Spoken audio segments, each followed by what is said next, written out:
commencer par... voilà. Donc je vais simplement expliquer un petit peu ma démarche. Je pense que c'est bien, dans un premier temps, de comprendre d'où je viens.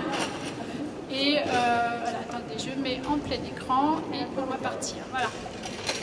Donc en fait, j'essayais de représenter un petit peu la diversité de mon travail avec un petit graphique. Ça va pas être très long, hein, mais parce que j'ai toujours du mal à expliquer ce que je fais. Et voilà, donc ça donne ça. Et je vais synthétiser en quatre directions différentes. La première, c'est des structures pour faire, avec un certain nombre de ramifications, comme vous le voyez. La deuxième direction, c'est d'aller au-delà des codes, de casser des codes. La troisième direction, c'est de ménager une symbiose entre le naturel et l'artificiel. Et puis la quatrième section, ça serait plutôt autour de créer des hypothèses et de créer des espaces singuliers. Et c'est un peu ce dont on va parler ce soir, c'est-à-dire générer des espaces singuliers, mais autour justement de livres et de collaboration. Je vais d'abord présenter un petit peu mon travail sous forme des projets que j'ai fait en collaboration, parce que comme certains d'entre vous le savent, je suis designer de formation, mais je fais aussi bien d'autres projets en dehors du cadre du design, et notamment dans des galeries d'art. Donc je vais repréciser un petit peu deux, trois collaborations, et puis après on abordera ensemble avec Julien le projet qu'on fait, qu'on initie et qu'on va vous présenter également par la suite. Alors, j'ai eu un certain nombre de... on m'a donné un prix à un moment donné et je devais exposer du mobilier, parce que je fais du mobilier au Salon du Meuble, et je trouvais que c'était pas bien dans ma démarche de présenter du mobilier qui a l'air mort, comme ça, un peu comme une exposition, parce que moi je défends la vie. Donc en fait, j'ai simplement proposé, au lieu de présenter les objets, de donner en fait toutes les photos des objets que j'avais faits à deux artistes que j'adore, qui s'appellent Petra Murzik et Jean-François Morisseau, pour qu'ils critiquent en fait et qu'ils aillent en quelque sorte faire une espèce de critique de ce que j'avais pu faire et regarder un petit peu, fouiller un peu les thématiques qui étaient derrière toutes ces choses. Donc je crois que c'était bien de vous présenter ça dans un premier temps. Et ça, c'est le portrait qu'ils ont fait. Et je montre toujours assez souvent ce portrait parce que je pense que ce qui est plus important dans mon travail, c'est pas vraiment les objets et les espaces, mais c'est plutôt la vie que proposent les objets et les espaces. Donc je trouve que le portrait qu'ils ont fait est assez juste. Et par exemple, ils ont dessiné ce petit croquis, et en fait, quand on regarde la réalité du design aujourd'hui, on est un peu empêtré dans en fait une grande inertie, dans des intérieurs qui sont, on va dire, souvent de facture bourgeoise. Et moi, j'essaie d'apporter du lien, j'essaie de bouleverser un peu ces codes. Et donc, voilà un peu la traduction du projet d'un de mes projets qu'ils ont fait. Voilà. Après, il y a tout un tas de thématiques qui me sont chères, comme l'idée de faire des choses évolutives.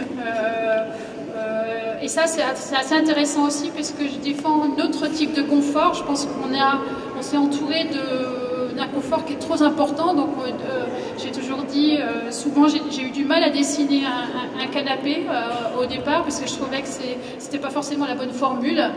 Et donc là, on voit en fait synthétiser dans ce petit croquis le fait que trop de confort, quelque part, ça nous entraîne à être un peu passif. Et donc, j'essaie de trouver une autre façon d'organiser le confort dans le domestique.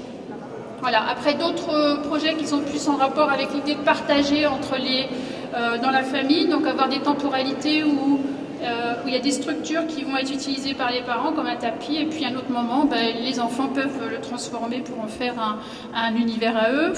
Voilà. D'autres projets qui sont dans l'idée de faire des nouvelles typologies. Ça, c'est une chaise qui se gonfle et qui devient justement fauteuil.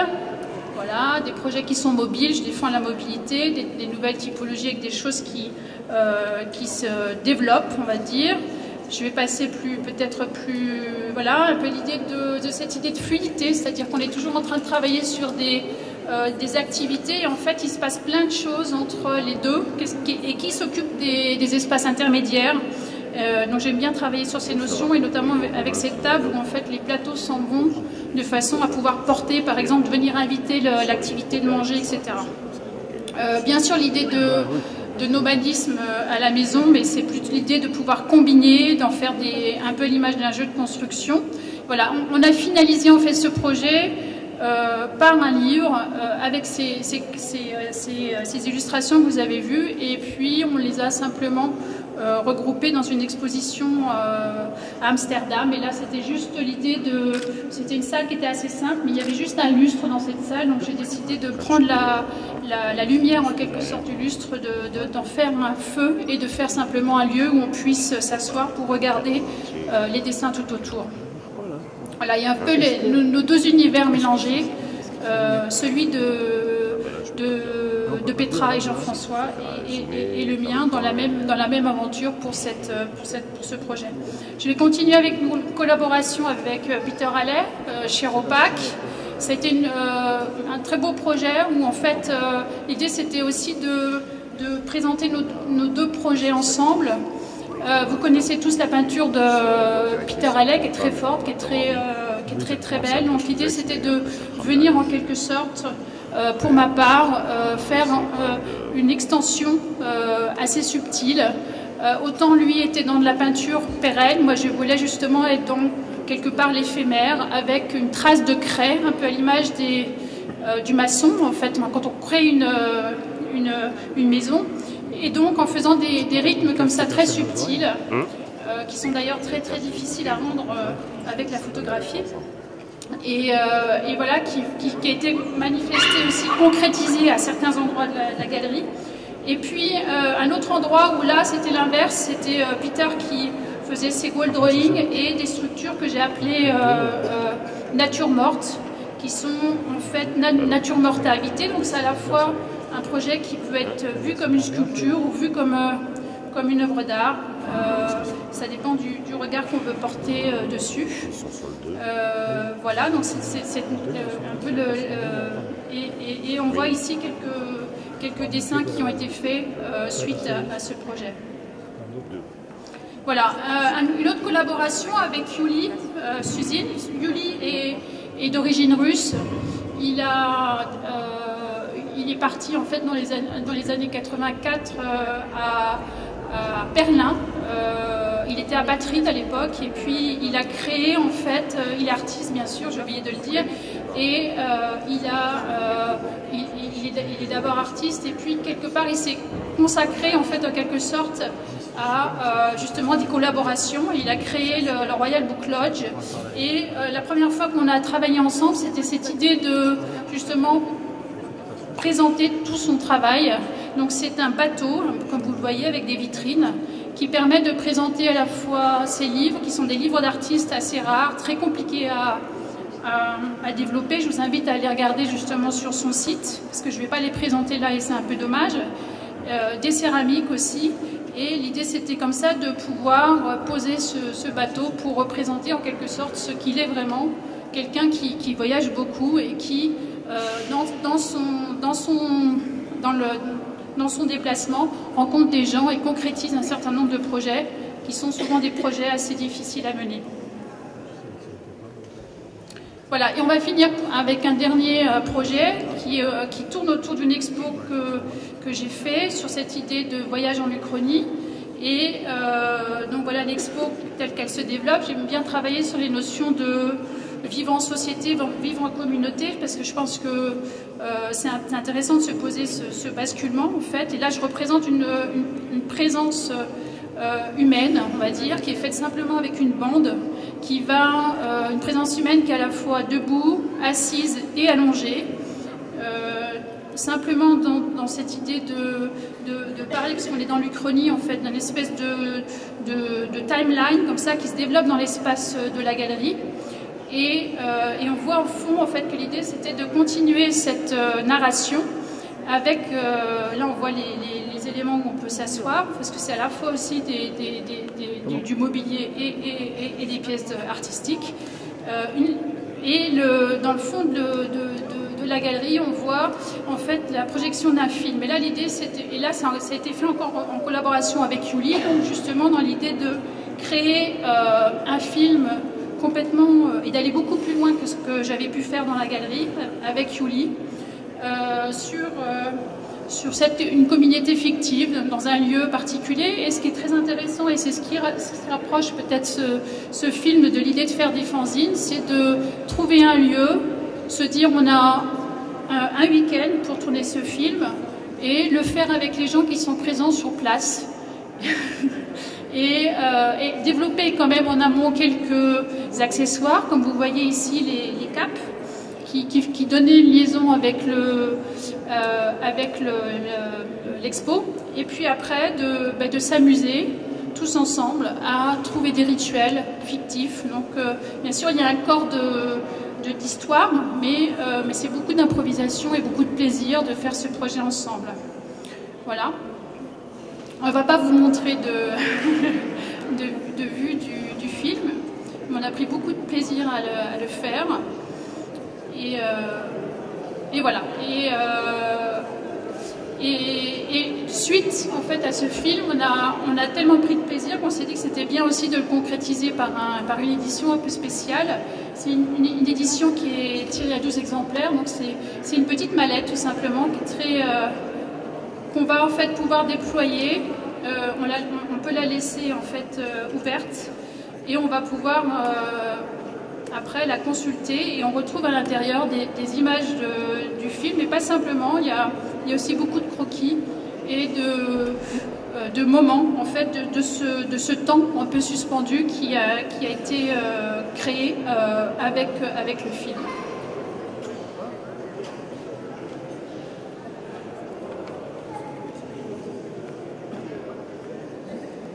Voilà, et j'en arrive en fait à la collaboration avec Julien. C'est important de vous montrer un petit peu la diversité du travail, et puis je pense que Julien va prendre la parole. Bonjour. Donc, oui, donc moi je suis Julien Carin, je suis artiste, et puis j'ai une pratique très très différente de celle de Matali. Et je fais beaucoup d'images, de photos. Mon travail à l'origine c'est le dessin. Et aussi la reproduction du dessin, la création de chemins de fer avec les dessins, des problématiques de graphisme, d'agencement, c'est-à-dire que j'aime beaucoup faire des images qui parlent de dessin, qui parlent de photos, mais j'aime aussi me produire mes propres narrations en tournant des pages, en passant d'un dessin à l'autre, en produisant des surprises, etc., comme une espèce de musique d'une image à l'autre, comme dans des livres, quoi, en fait. Et avec des amis, on a depuis très longtemps... depuis, on va dire, depuis les années 80-90, le fantasme d'un fanzine qui serait un peu idéal, une espèce de livre comme ça, photocopié, très simple, très cheap, qui aurait été trouvé dans une poubelle, qui se serait mélangé avec des fruits tachés, etc. Puis on le sortirait de là et ce serait formidable, il y aurait des belles images, et puis on ne saurait pas très bien ce qui est fait exprès, ce qui est involontaire dedans. Enfin, voilà, des espèces d'accidents éditoriaux. Alors c'est très compliqué parce que forcément, plus on avance, plus on est conscient des effets, plus on est conscient de comment on construit un projet éditorial, et plus on est conscient aussi que ce qu'on voudrait, c'est faire des choses pas du tout exprès. Donc il y a une possibilité qui s'offre avec comme ça le hasard, la convivialité, tout ça. Et moi, c'est vrai que depuis que j'ai 10 ans, je faisais les photocopies sur la photocopieuse de mon père. Et je faisais un fanzine comme ça, avec des agrafes sur le côté, des formats A4 ou A5, c'est-à-dire toujours des formats qui sont les formats de base en Europe, c'est-à-dire le A4, puis on met 2 agrafes là, et puis comme ça on a des pages, et puis ça fait déjà une histoire. Ou alors on fait un peu plus sophistiqué déjà, on fait du A5, c'est-à-dire on plie en 2 le A4, et puis on met plusieurs feuilles A4 dedans, et on met les agrafes là. Alors là, ça demande déjà beaucoup plus de matériel, parce qu'il faut une agrafeuse à plat. Parce que avec votre agrafeuse, vous ne pouvez pas aller jusque-là, donc il faut l'aplatir et puis mettre l'agrafeuse avec un petit bras et tout. Et voilà, mais ça reste quand même assez rudimentaire. Et surtout, ce qui est intéressant finalement, c'est de faire les choses un peu par hasard, parce que ça fonctionne comme ça. Et il se trouve qu'il y a une personne dont on n'a pas parlé ici, qui est Francis Fichot, qui est le mari de Matali. Et Matali, comme vous avez pu voir, a quand même beaucoup de projets. Pour défendre ses projets, pour faire développer ses projets, etc. Il voyage beaucoup. Et souvent, à côté du poste de Francis Fichot, puisqu'il travaille dans un open space, il y a l'ordinateur de Matali qui est plus performant que le mien, qui est disponible, et la photocopieuse de Matali qui m'intéresse beaucoup, qui est disponible aussi. Donc du coup, je passe beaucoup de temps Je suis pas là. quand tu n'es pas là. Donc c'est aussi un aspect de notre collaboration finalement. C'est quand tu n'es pas là. Voilà, oui, il faut avancer peut-être. Voilà. Eh ben, en fait, donc moi je travaille beaucoup sur des projets personnels, sur des projets éditoriaux personnels que je mets en place, etc. avec cette photocopieuse. Ça part dans différentes directions, hein. Mais Francis, petit à petit, a commencé à voir dans ce qu'il a de stocké de travaux personnels, des dessins d'Artaud, votre fils, et puis les dessins faits entre Artaud et Matali, qui sont des dessins souvent des collaborations, etc. Peut-être la possibilité de faire des petits fanzines comme je sais bien les faire, et bon, ben, il me glisse ces images-là, et moi ça m'intéresse beaucoup parce que ça devient, je ne suis plus l'auteur du contenu, et je dois me débrouiller d'un contenu, trouver encore mes narrations, mes enchaînements, mes chemins de fer de manière très rudimentaire. Ça c'est un des premiers qu'on a fait. Donc voilà, c'est des dessins d'Artaud mélangés avec des dessins de Matali.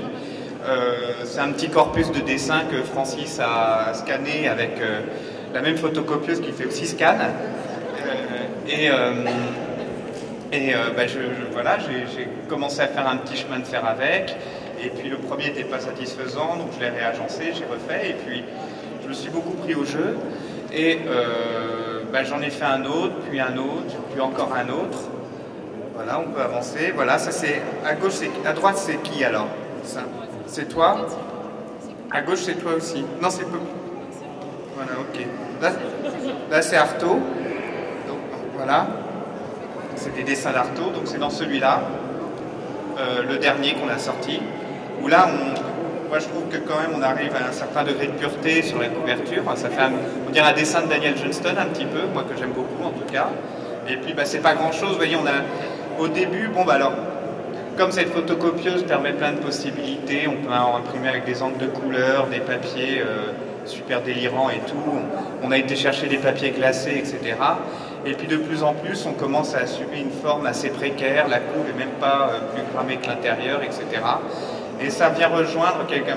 Celui-là me fait beaucoup penser, en tout cas, à une collection de fanzines que j'aime beaucoup, qui s'appelle l'Encyclopédie des images de Pascal Dory. Je ne sais pas si vous connaissez Pascal Dory, qui est un artiste très intéressant, qui est décédé, hélas, au début des années 2000, et qui était gardien de nuit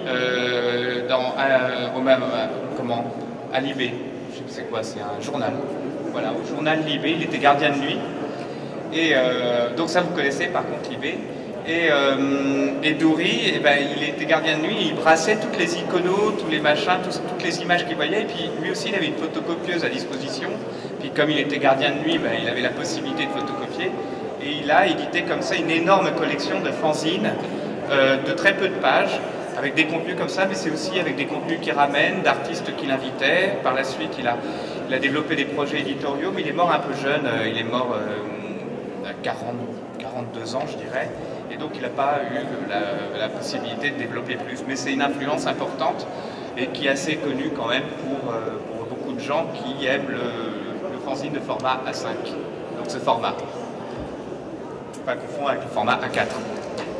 Voilà. Donc ça, toujours les dessins d'Artaud et Matali. Alors ça, celui-là est plus conceptuel. Ça, celui-là et celui-là. Ça correspond à ce projet-là où convivialité oblige, c'est encore, on n'en sort pas, c'est encore dans les cercles d'amis, puisque ça c'est un projet qui est motivé par le Vent des Forêts, qui est un centre d'art qui se trouve au milieu des forêts, dans la Meuse. Et en fait, ce sont... parle-en un peu, parce que c'est toi qui connais mieux ça. En fait, il y a un artiste en résidence américain qui s'appelle Aaron Toole, dont le travail est de faire des mugs. Il fait essentiellement des mugs. Je vous invite à regarder en fait sur Internet. Et en fait, c'est un ancien vétéran. Et en fait, depuis il a pour principe d'intégrer des images militaires dans les mugs et de faire comme ça. On peut même envoyer le portrait de quelqu'un de sa famille qui a été soldat. Et il va nous renvoyer le mug avec la photo intégrée. Donc en fait, c'est un travail qui est très beau. Il a passé à peu près, je sais pas, un mois en tout cas dans la Meuse. Et l'idée c'était de faire une petite collection ensemble. Simplement, puisqu'on est dans un petit village en fait en Meuse, c'était aussi de parler, d'aller un peu plus loin, parce que lui parle en fait quelquefois des dégâts du gaz de l'usage du gaz pour la guerre. Et là l'idée c'était de dire que toute l'industrie du gaz chimique, en fait, elle a en quelque sorte toute la chimie de la guerre, elle s'est retrouvée après dans l'agriculture. Donc c'était essayer de faire en fait une extension de son travail avec ce message un peu plus ciblé par rapport au contexte de ce petit village. Voilà, donc ça a donné une collection de mugs sur ce thème-là. Et on voit les dessins là, ce sont des petits dessins préparatoires pour les tampons qui vont être intégrés dans le mug. Donc là, ça va. Là, c'est facile de se débrouiller avec ça. Francis me laisse un corpus d'images, de photos et de dessins préparatoires. Je peux m'en sortir en mettant les photos en couve et puis les dessins préparatoires dedans, même assez facilement. Mais du coup, il se dit, ok, il se démerde avec ça. Je vais lui mettre du plus compliqué. Ce projet-là, alors, je sais pas, il est là, ouais. Là, c'est vraiment du pas grand-chose, mais en même temps, c'est assez intéressant. C'est Matali et Ardo qui, il y a 3-4 ans, avaient une forte consommation de mousse au chocolat et faisaient des duels d'ouverture d'opercules de mousse au chocolat. Et ça, des batailles. On ouvre l'opercule et on pose l'opercule et on décide qui a gagné en fonction de ce qui reste sur l'opercule. Voilà. Et donc là, c'est un peu plus chaud pour faire un bon fanzine avec ça, parce que c'est un peu limite, c'est fait avec un iPhone pourri, c'est vraiment de la très mauvaise qualité d'image, mais bon, finalement, la photocopieuse était là, elle a fait son taf, et voilà, on a sorti ça, et on a bien fait 20 exemplaires quand même. Oui, ça sont des problématiques d'argent, de gros tirages. Alors ça, du coup, Francis a ramené ça, c'est quelque chose qui traînait un peu depuis le début de l'année dans nos mails. C'est Ivo, qui est un ami de Francis aussi, de Matali, moi que j'ai connu par le biais de ce projet-là plutôt, qui est un artiste repenti, parce que je crois qu'il s'est un peu rangé les voitures, italien. Il habite, il y a un petit texte, je vous lis le texte si vous voulez. Donc ça s'appelle Street Ikebana. Au croisement des avenues de Lovendal et de Suffren, aux abords des 15e et 7e arrondissements de Paris, d'étranges compositions végétales et florales sont apparues au début de l'année 2016. À intervalles réguliers, d'une semaine à l'autre, une sorte d'ikebana prend place au-dessus des feux de circulation, près du mur d'enceinte des bâtiments de l'UNESCO. À première vue, on dirait un bouquet commémoratif ou un hommage floral à une victime d'un accident de la circulation. En réalité, il s'agit de compositions originales réalisées avec des déchets végétaux et des matériaux recyclés. L'auteur est inconnu, parce qu'une fois il l'a vu de loin installer son truc, il a essayé de l'attraper, mais il n'a pas réussi, parce que le monsieur s'échappe. Et donc voilà, donc il y a pareil, c'est de la photo avec l'iPhone, c'est vraiment déplorable. Donc c'est photographié comme ça, en l'air et tout. Mais finalement, le matériau, dans toute sa pauvreté, j'ai trouvé ça très intéressant de le mettre en page, et puis de mettre le texte donc en Helvetica Core 12, et ensuite de photocopier ça, voilà. Alors ensuite, l'idée c'est d'aller le déposer en fait au pied de ce pylône aussi pour qu'il voit que son travail. Pour qu'il ait ses exemplaires. Voilà, pour qu'il ait ses exemplaires. Voilà. Et ça, on espère bien qu'il va continuer et d'en photographier d'autres. Il y en a vraiment des très beaux. Je vous invite à les regarder ici, tous sur le stand là-bas, du Fila. Alors ensuite, ça c'est Claudine Monchaussé. Alors, comment on pourrait parler de Claudine? Vous avez une passion commune avec la ouais, avec Francis, on a une passion commune pour la céramique. Je collectionne les céramiques depuis longtemps, je photographie beaucoup les céramiques. Dans mes expositions, il y a souvent la présence soit carrément de céramique, soit de photographie de céramique. Je photographie aussi beaucoup de nus avec des céramiques. Je ne fais pas du tout de céramique, je ne saurais pas en faire, mais j'adore ça. Et Francis, ainsi que Pascal, le directeur du Vent des Forêts, le centre d'art qu'on a évoqué tout à l'heure, on n'en sort pas, se sont passionné pour une céramiste qui s'appelle Claudine Monchaussé, qui fait depuis une quarantaine d'années des espèces de petits totems en céramique tout à fait étonnants, sur un protocole quand même très rigoureux. Elle est dans le village de la Borne, je ne sais pas si vous connaissez, c'est un village de céramistes réputé dans le Berry. C'est toujours la même chose, ce sont des petites céramiques qui font à peu près cette taille-là, avec une espèce de socle qui pourrait être aussi une poignée, et en haut quelque chose qui se termine de manière toujours un peu différente. Là, vous voyez, c'est souvent un peu sexe, ce qui est au bout, mais pas toujours, quoi. C'est très beau, c'est du grès, etc. Et bref, on adore les céramiques de Claudine Monchaussé. Et on voulait faire aussi un fanzine, comme il y en a plusieurs qui ont été réunis au cours de ma dernière exposition. On en a montré beaucoup parce qu'elle était invitée dans l'expo. On a décidé de... Moi, je les ai tous filmés, je les ai photographiés, et on a fait un petit fanzine. Édition un peu plus de luxe, parce que, en fait, il a été entièrement maquetté sur la fameuse imprimante Xerox. Mais par contre, on voulait traduire un peu la matière des céramiques. Et on a tout imprimé en riso. Alors je ne sais pas si vous connaissez la riso, c'est hyper hipster la riso, c'est vraiment le truc super à la mode dans le monde des fanzines. C'est un procédé de photocopie qui date, qui est assez ancien en fait, la riso. Vous allez m'arrêter si je dis des bêtises, mais je crois, je ne sais pas si c'est une légende urbaine, mais la riso, donc c'est une sorte de photocopieuse, hein, c'est un bloc comme ça, monochrome, mais dans lequel on peut remplacer la cartouche de noir par une cartouche de couleur, de bleu, de rouge, de ce que vous voulez, mais on n'imprime qu'une seule couleur à la fois, on ne peut pas faire de la quadrille.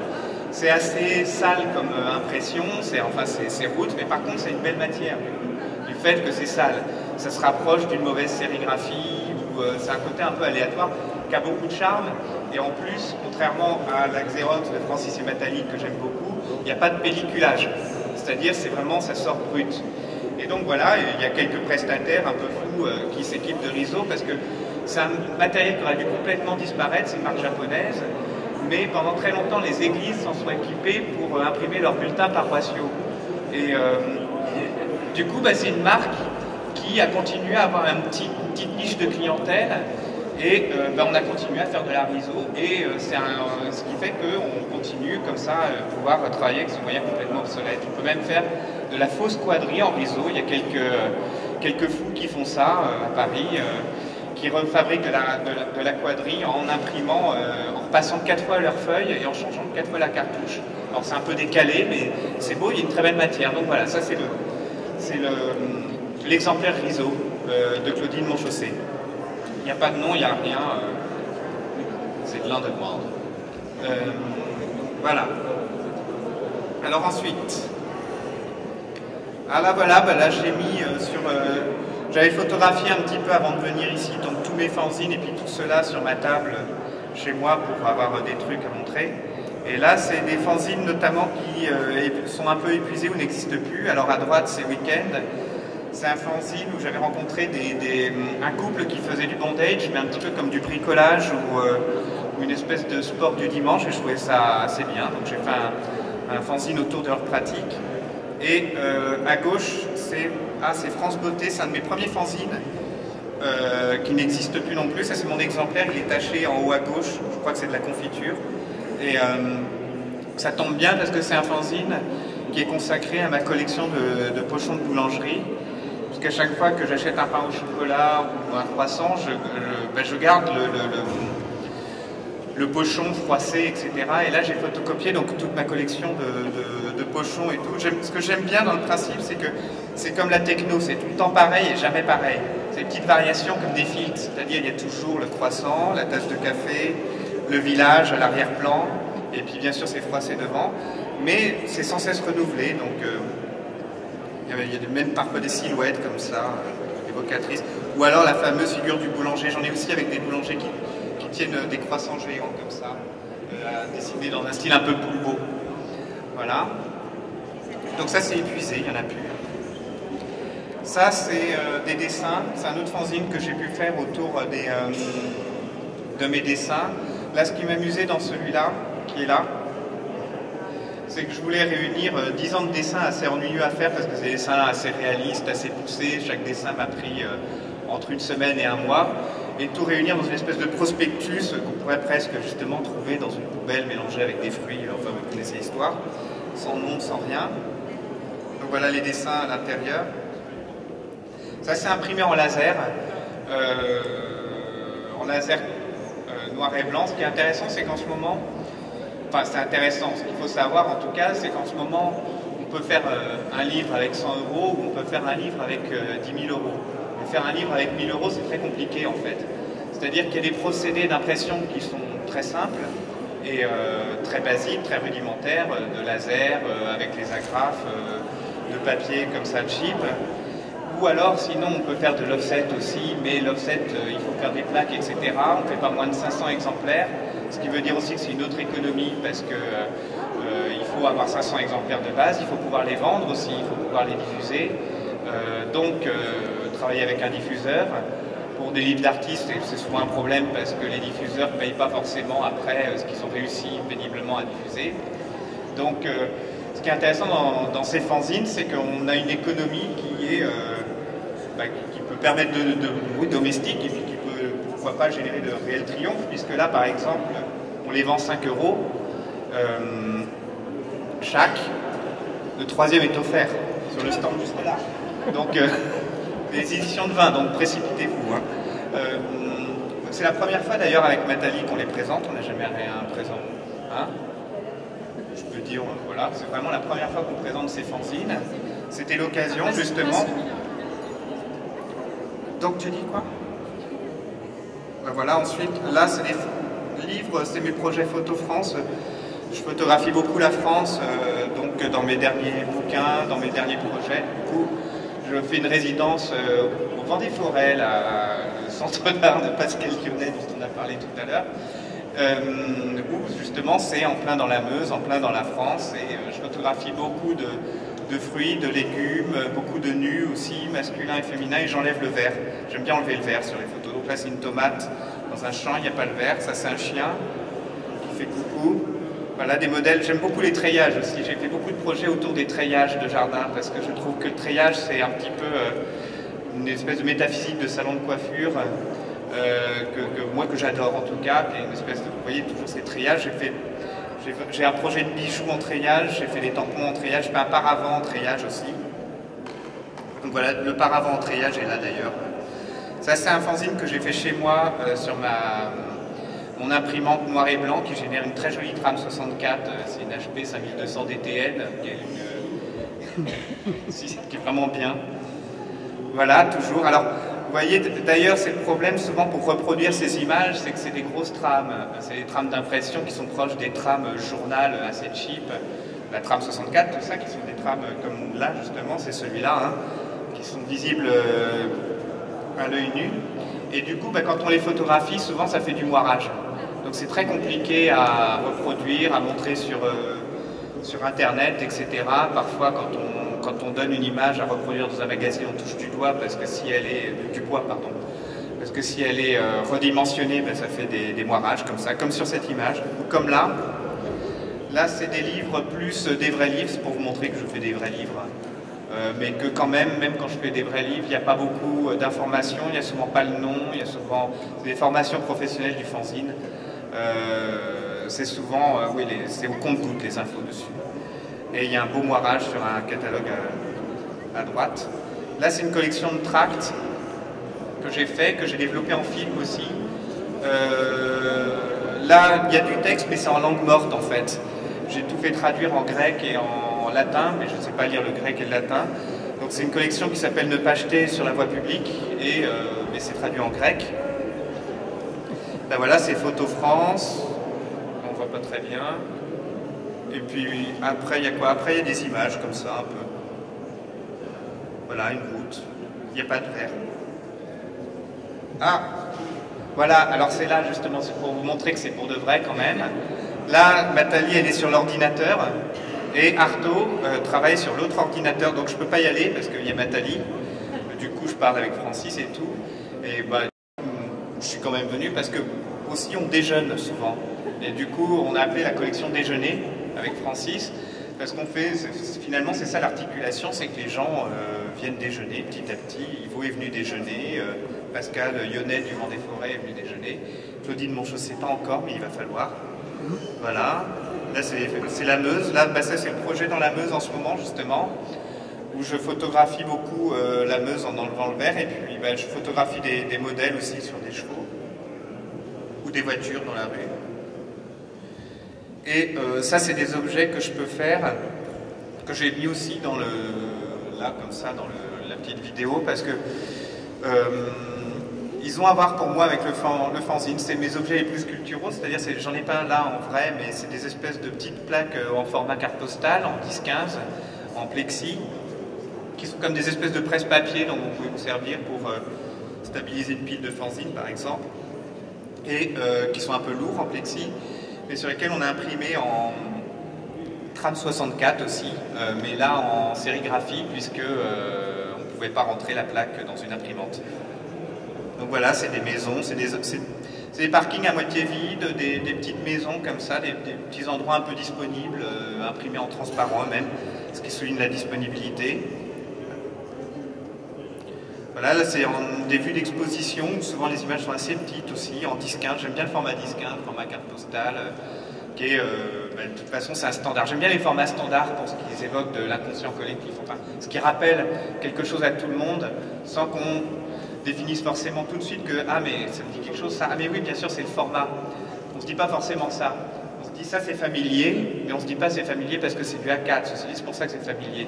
Tout comme ces formats, bon, c'est des 10-15, on a tous des enveloppes de photos 10-15. Voilà, ça c'est une vue de l'expo, justement, de la dernière expo, où il y avait des grandes tables, de ma dernière expo, où il y avait des grandes tables, où il y avait des photos comme ça, sur les murs, des photos sur les tables et plein d'objets en 10-15, des plaques en marbre en 10-15, les sculptures de Claudine Monchaussé que vous pouvez voir posées sur les tables et les plexis que vous pouvez voir de profil là. Oups. Non, alors ça c'est pareil, c'est au Vent des Forêts, c'est dans les salles municipales. J'aime bien les salles municipales, les salles de mairie, tout ça. Donc j'aime bien photographier, faire des mises en scène dans les salles de mairie. Ça c'est une photo, par exemple, ils préparaient il y a des accessoires qui étaient déjà sur place. Et je suis venu avec des modèles faire la photo. C'est une tomate qu'on a vue tout à l'heure déjà, mais dans un grand cadre en plexi. Ah, ça c'est une autre vue d'expo. Et je crois que c'est fini là. Voilà. Si vous avez des questions, c'est le moment de dire ça.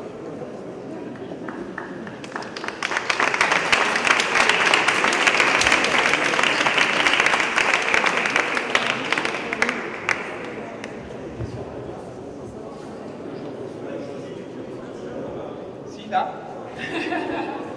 Non, pas cela, non, mais on va en mettre un peu. Moi, je suis un petit peu. J'ai découvert les fanzines avec Le Regard Moderne, la librairie qui est dans le 5e arrondissement à Paris, et qui continue à être là, et ce sera le seul point de vente, je pense, de toute façon, pour les fanzines.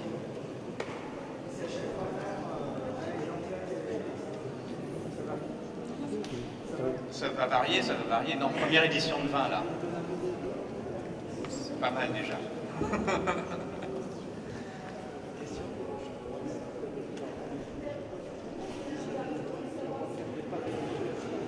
Non, il est jamais dans le bureau normalement, mais là il se trouve, il joue en fait, il dessine pas, il joue. Il utilise aussi les ordinateurs quand l'équipe est partie, mais pour jouer, il a 13 ans, mais il adore dessiner. En fait, on a fait un petit rituel tous les matins avant qu'il parte à l'école. C'est quelqu'un, il aime bien être prêt assez à l'avance, et au lieu de tourner en rond, je lui dis tiens, pose-toi et on fait un petit dessin ensemble tous les matins.